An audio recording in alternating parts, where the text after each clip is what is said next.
So this is the Rode Wireless microphone. Like the name suggests, they are small, I wouldn't say micro, and wireless. They can plug into either a lightning connector phone, like my older iPhone 12, or you can get one with the more modern USB-C connection.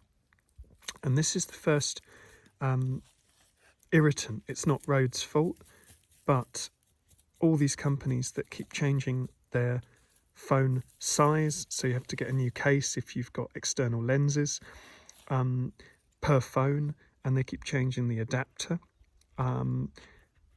It seems to me to be completely unnecessary and counterproductive, and just based on needing to sell people more things rather than designing something which is going to be a standard, like the way that MIDI is.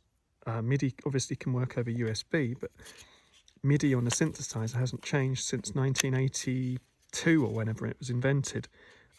You can do more, just overbuild it, make it really high spec, and it costs what, an extra $2 or something in a Chinese factory to make it better, and then we could all have a connection that we didn't have to worry about changing on whether your phone is Apple or Android, and whether your phone is 2 years old or 4 years old or whatever it's going to be.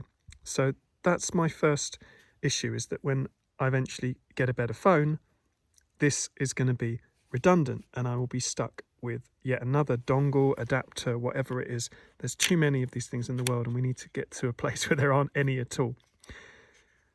So sound quality is fantastic. It is a huge upgrade, absolutely stunning upgrade on the inbuilt mic, which I'm talking into now on the iPhone 12.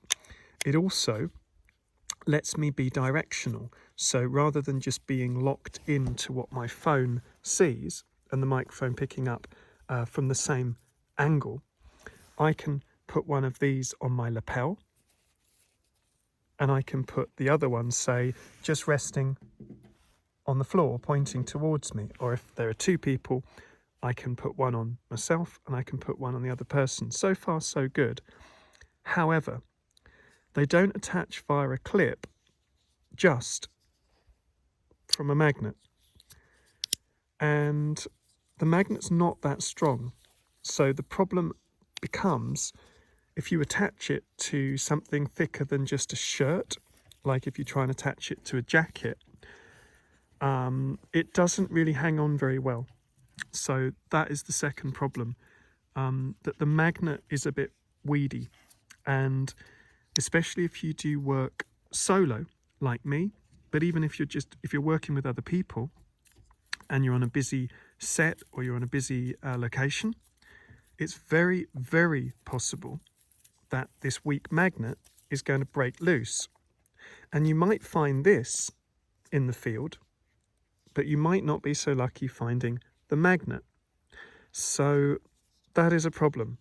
That is a problem, and it makes one paranoid. And all you want from any of these devices is just to let them do their job so that you can do your job, so it works and sounds good with minimal thought, and you don't have to think about where is that going to be, has it fallen off, all these little things. So that is a problem, and Rode needs to make the magnet stronger. There's just no reason why it isn't.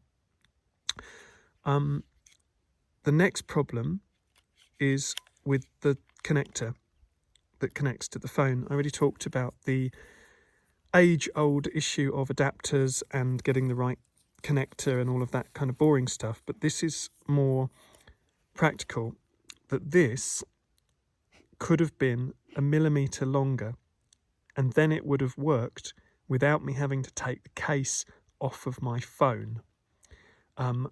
I can't think of anyone who does anything without the case on their phone. And if you're like me and you've dropped your phone frequently and you have a good case, I use a Survivor case on my phone. It's not particularly thick, but it is strong. I've been grateful for that case. Hey, darling. That's my cat, Big Mel. You're not interested in adapters, are you, darling? I don't care about all that rubbish. Anyway, if I plug this in with the case on, it doesn't work. It doesn't light up. It doesn't connect. So nothing happens. I don't like doing anything without the case on my phone because, like you've just seen, I've got cats. They headbutt the tripod. That will fall over. Or, you know, the phone without the case on is quite slippery and shiny. And so it falls from your hand to the floor. All of these things can be avoided just by making this connect with the thought of having, you know, everybody wearing a case. So let's make the adapter stalk a bit longer. The third problem, and I say this with in mind that the sound quality is wonderful. The sound quality and the ease of use, the fact that it connects instantly and that it connects automatically is amazing. Look, you see, he's hitting the tripod. Look, do it again, Mel. Do it again, darling. He was just headbutting the tripod. It's just what happens all the time. So you need a case. This case, by the way, is not included. That's from something else. They give you these, which you can put on to the microphones in order to try and combat any outdoor breeze, any wind. Now they fit on great. They're a little bit flimsy. I don't know how long the glue on that will last. Here's the problem. When you try and house it, you can't shut it and it doesn't charge. Why not just build it in? I mean, who wants wind noise and pops? Why not just build it into the microphone, and then you're not constantly stuck with the equivalent of another adapter. It's another thing you have to carry around. It's another thing the cat is going to knock off the table and the dog's going to take away and bury. It's another thing that you have to take off and put on. So now I've got to carry this separate box with me, and it defeats the point of a portable small system. So I don't see them making any improvement to that, because everybody goes on looks and they like it to look sleek and like a pill out of the Matrix. The problem is reality isn't sleek and shiny. Same with the iPhone. It needs a case, and this could have just had built in a little windshield at the top, and then it could have had a box that contained it and fit in. Okay, so they're my main criticisms after using it for just one day. The last criticism is that the software doesn't have any low cut option, so you cannot cut the bass to try and reduce some of the excess plosives that you get, if that is your wish. Otherwise, it works really seamlessly and it sounds beautiful. So I'm not disparaging the sound of it, but I'm saying that on a practical level, nobody uses this stuff in like a padded room. It's being used in the field, it's being used on location, it's being used in studios, it's being used everywhere. It's going to need to be more rough and tumble. These pretty little boxes especially, you need the box to charge it.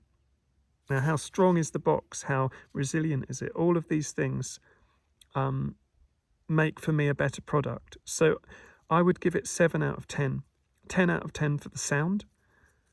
A mark off for the software being a little bit kind of, I'll talk about that in another time maybe, but yeah, it's not perfect because of the durability and the portability aspects.